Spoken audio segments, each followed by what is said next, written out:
আমার একটু অসুবিধা হয়েছিল, প্রবলেম হয়েছিল, তো আমি রাত্রে 2-2-2:30টার সময় মায়ের জব করেছি।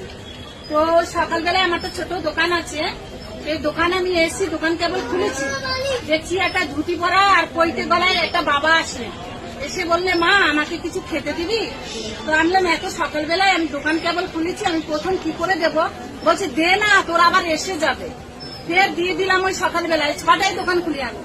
তারপরে আবার 10টা-11টার সময়, না 5টার সময়, মানে বিকাল 5টার সময় একটা বাচ্চা মেয়ে, মানে ওনার কপালে ছাই মাখা, এরকম কষ্ট, মানে ছাই মাখা। আমার বোন করে বলেছে, আমার বোন কিন্তু এখানে এসে উপকার পেয়েছে, আমি এই ফার্স্ট বার এসেছি।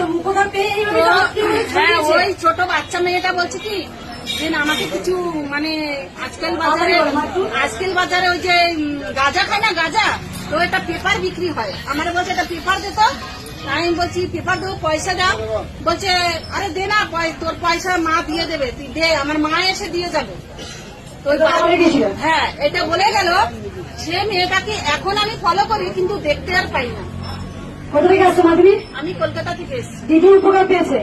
হ্যাঁ, দিদি তোমাকে বলেছে? হ্যাঁ, দিদি তোমাকে পাঠিয়ে দিয়েছে? হ্যাঁ। এদিকে নিয়ে এসো মা।